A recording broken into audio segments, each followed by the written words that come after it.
Am I the asshole for kicking my sister out of my wedding because she did not follow the color scheme? Nope. Not at all. Hell no. Fuck no. No. When I, 25 female, was 9, my parents adopted my sister Jen, who was 7 at the time. Jen was thin and fearful due to being neglected. We did everything to make her feel loved. We bought her lots of toys. Everything Jen wanted, she got. When my parents asked me to move to the smaller bedroom so Jen could have my room, I was happy to.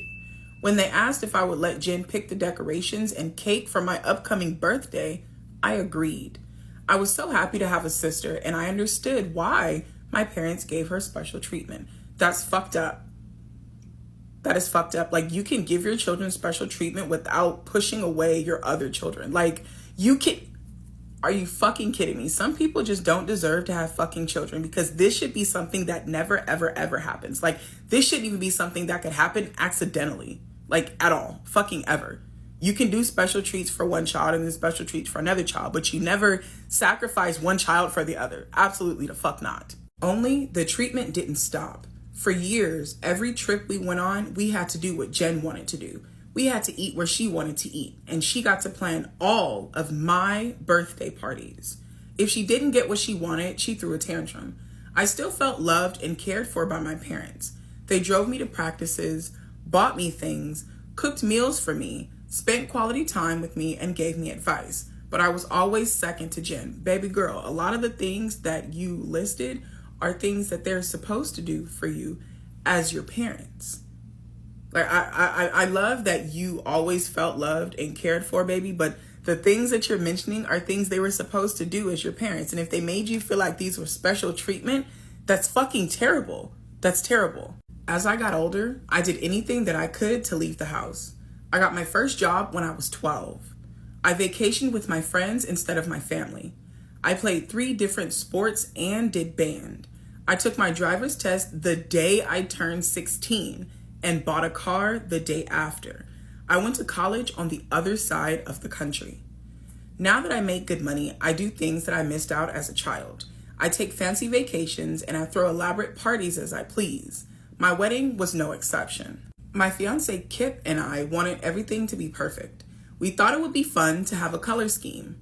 My favorite color is yellow and his is blue. So my guest would wear yellow and his would wear blue, and mutual friends would wear green. I think that's cute. I picked out a dress with green embroidered details. He picked out a boutonniere with green flowers. When Jen found out about this, she was mad. I didn't know this, but she hates yellow and it washes her out. She told me under no circumstances would she wear yellow. Don't come. You can always stay home. I shrugged and I said that was fine. I would just kick her out if she didn't wear yellow. There was no further discussion, but on my wedding day, Jen came in a purple dress. I told her to leave immediately. The color scheme was perfect and she ruined it. Jen refused to leave until I threatened to call security, period. The rest of the wedding went smoothly, but afterwards, my parents were furious with me for kicking Jen out. Fucking why? I told my parents that I warned her that she would be kicked out if she didn't follow the color scheme. They said they all thought it was a joke. My question is, if your parents are there, what were they wearing? Were they wearing yellow? If your parents are there, I'm assuming your parents are wearing yellow because your guests wore yellow, his wore blue. So if your parents were at your wedding, no matter how much of a joke they thought it was, they showed the fuck up in the correct color, right? Okay, so why the fuck would it be a joke for Jen, but serious enough for you motherfuckers to listen? Get the fuck out of here. Baby, you're not the asshole. Absolutely not. I told my parents I warned her she would be kicked out if she didn't follow the color scheme. They said they all thought it was a joke. They said it was cruel of me to kick my sister out over something so trivial. It's cruel of my sister to not listen to the one thing I told her to fucking do and think that she could do whatever the fuck she wanted to do. That's what's fucking cruel. I told them this was my wedding that I threw without their support. I can kick out whoever I want to. Kip came rushing to defend me and even told my parents they should be ashamed of how they treated me. But over the past few days, a lot of people that I've talked to, grandparents, aunts, uncles, friends, have been mixed. Some say they wouldn't have even invited Jen if they were me, while others think I should have let it slide. Am I the asshole? No, absolutely not. You're not the asshole. You are not the asshole, because All of the people that are telling you that you should have just let it slide are the reason why Jen is the way that she fucking is. You're 25 years old. Jen is 23 years old. Throwing fucking tantrums, thinking that she can do whatever the fuck she wants because the people in your family that think you should have just let it slide are her fucking enablers. No one is telling this little girl that she can't fucking have what the fuck she want all the fucking time when she ain't got nothing to do with shit. This wedding is not about her. This wedding is not about her. Bitch, be washed the fuck out. I don't fucking care. This wedding is not about you. You're not going to be front and fucking center in any of my photographs, so I could really care less what the fuck you look like. It's not my fault you look like the bottom of somebody's ashy ass foot when you wear yellow. Oh fucking well, bitch. Stay home then. Stay home and you won't look fucking sick wearing a yellow dress. I want to know what your parents were wearing at your fucking wedding, because if they wore yellow like everybody else that came from your side to your wedding, they need to shut the fuck up, sit down, and admit their goddamn precious baby girl Jen is wrong.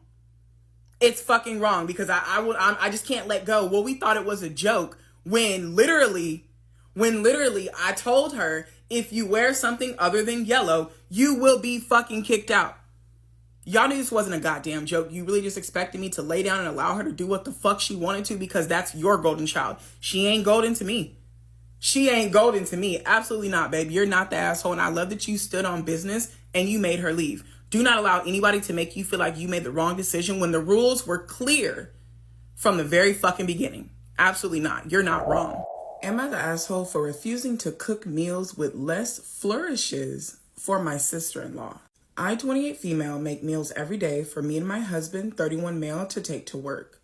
I enjoy adding my own personal flourish to the meals, usually something like putting toppers in the shape of a heart or drawing a cute face on a snack. It's a fun hobby of mine, and it brings me joy later in the day to open up my lunch and see it nicely arranged. A few years ago, my sister-in-law, 33 female, had to take a lower paying job after an accident left her unable to work at her previous one. I began making her meals like I did for my husband and myself, as I knew that she was struggling both financially and emotionally. She lives very close to us, so my husband just drops them off on his commute to work.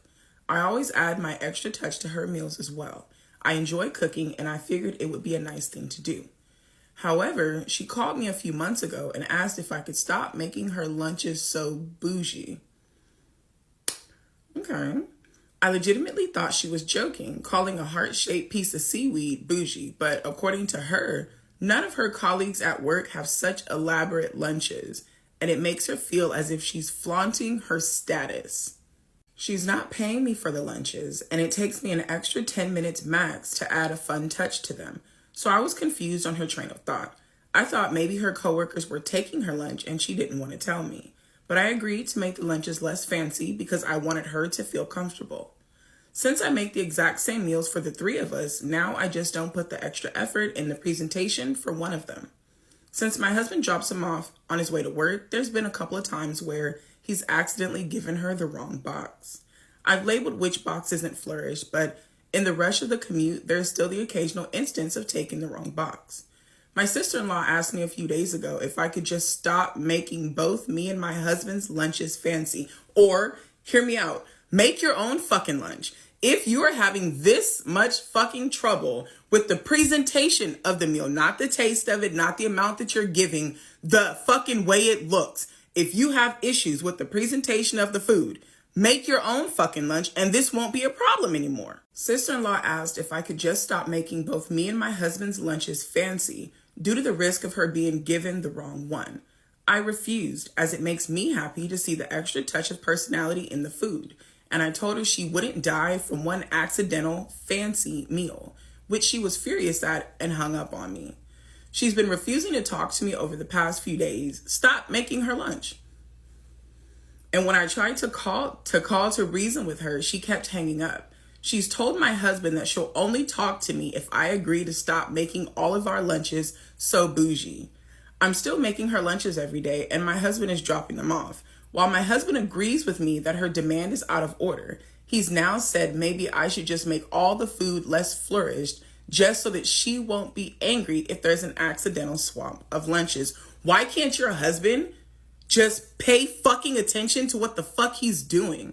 Like, literally, the whole problem is your husband not paying attention to what the fuck he's giving her when he goes to drop off her fucking food. But instead of her addressing her brother, she's telling you to fix it as if it's your goddamn problem. You do not have to stop making your food fancy. You do not have to stop enjoying your food because someone who's not paying for this meal, getting it for free, decides they want to fucking complain about it. She could always take her own lunches and then there won't be any more problems. I know it would be easier on me to just not flourish the food, but I don't want to give up my hobby for a theoretical chance of her receiving the wrong box.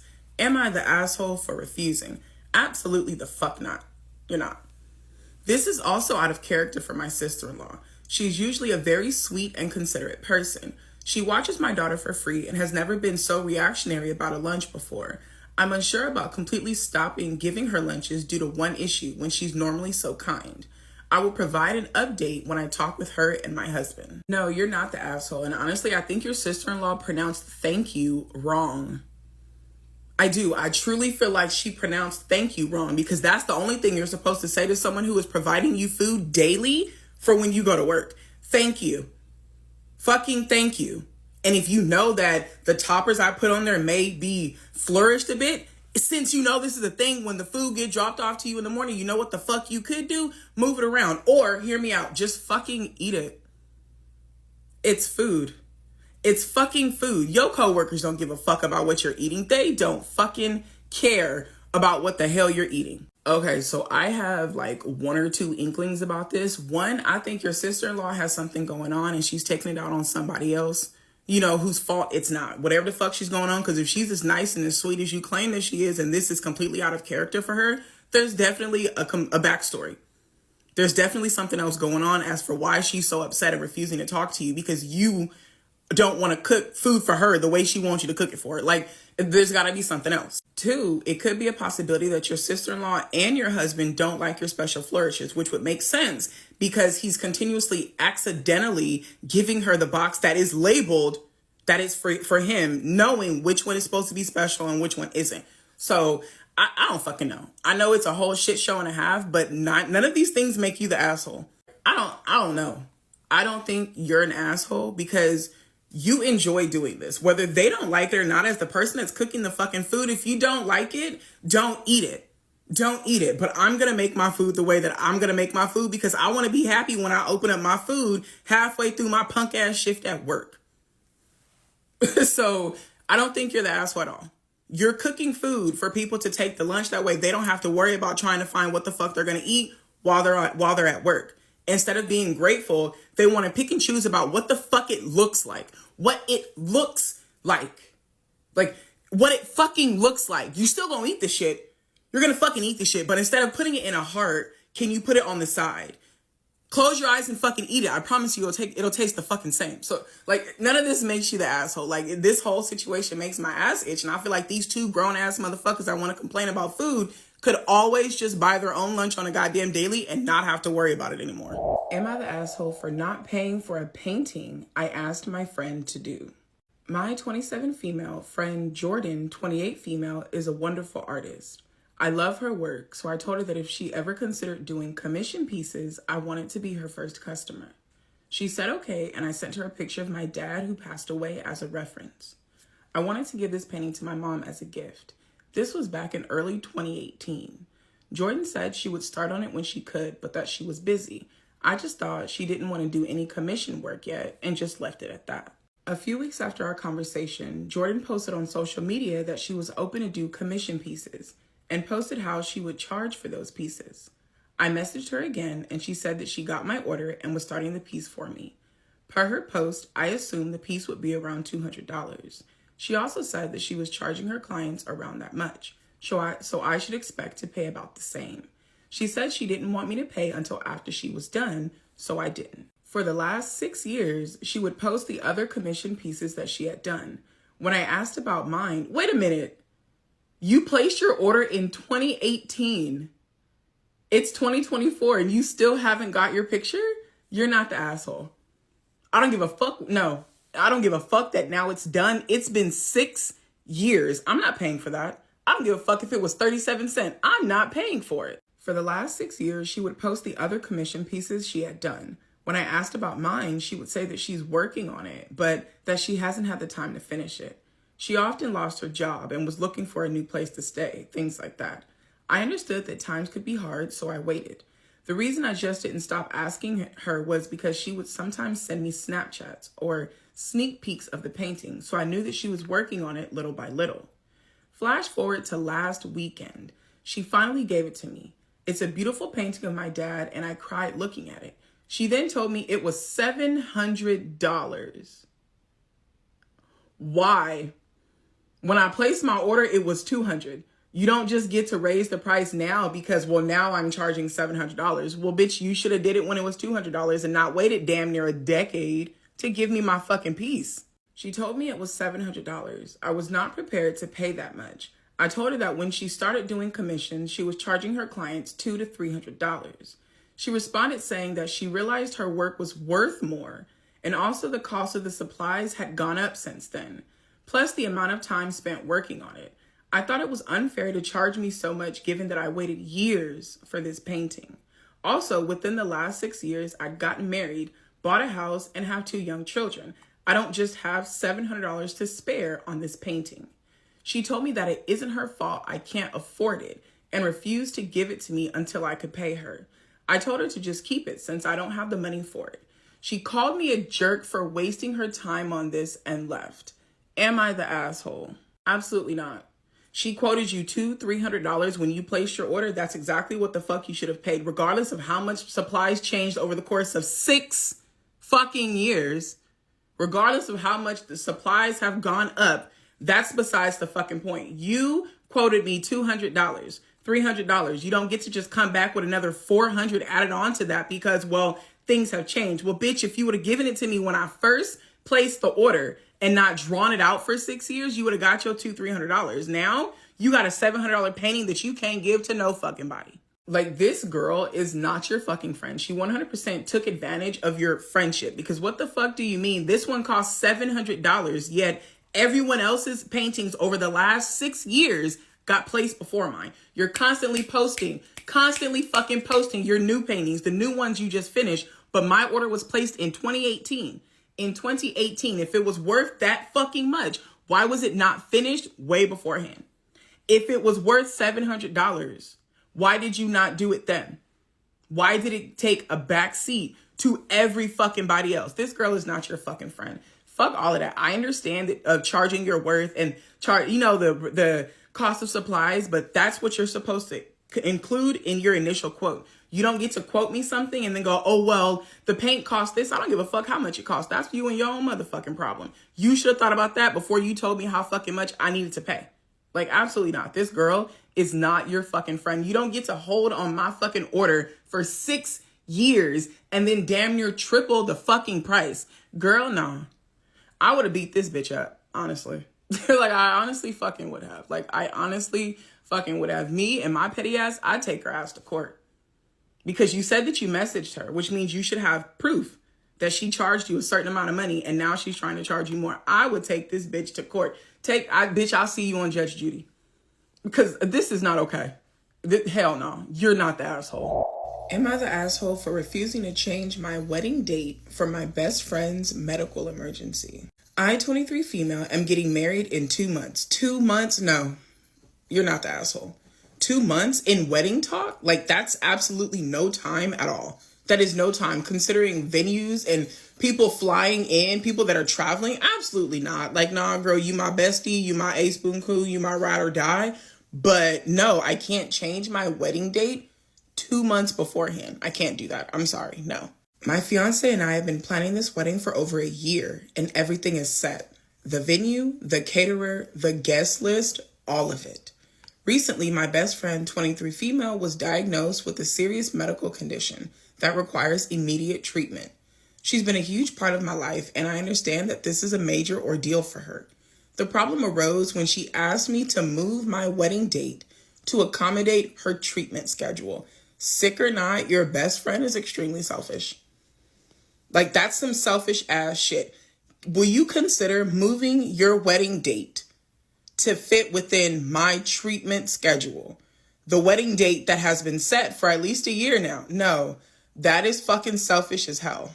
My best friend says that she really wants to be there and that it would mean a lot to her if I could change it. However, changing the date at this point would be incredibly complicated and costly. I'd have to deal with rescheduling everything. Many of our guests have already made travel arrangements. I try to support her in every way that I can without changing the wedding date. I've been visiting her, helping her with research on her condition, and I even offered to help with logistics around her treatment. She's adamant that my wedding date is the only thing standing in the way of her attending her treatment. I feel torn. On one hand, I want to be there for my friend. But on the other, I put so much effort and money into this wedding that I'm not sure I can justify changing everything. My fiance is also upset and believes that the wedding should proceed as planned. So am I the asshole for sticking to my wedding date and not rescheduling it for my friend's medical situation? Absolutely the hell not. Absolutely not. Your wedding is about you and your fiance. That's all that you need to be worried about. If your best friend, unfortunately, is unable to make it, we wish that you could be here to celebrate with us, but we completely understand why you're not. But unfortunately, we are not going to change our wedding date to accommodate you. Who's to say that if you try to reschedule all of this shit, you're going to even be able to pull it off? What if the venue that you guys are at are booked out for the next 6 to 8 months? Then what? Sometimes venues book out for years in advance. Then what the fuck are you guys going to do? Then what you going to do? You're going to spend extra money to reschedule everything. What if half of your guests are not able to reschedule their plans? People take time off for weddings. Like, this is extremely selfish. Your best friend, and I'm going to put that in hard fucking quotes, is thinking more about her being able to shine at your wedding than your wedding being your fucking wedding. Like, it's not fair. It's not okay. Like, of course it's not fair for your friend that she's going through what she's going through, but that does not give her the right to even suggest this shit. Like, it does not give her the right to even think that it's okay to ask you to reschedule the wedding you've been planning for over a year, 2 months before the date. No, we're not doing that. We are not going to do that. No.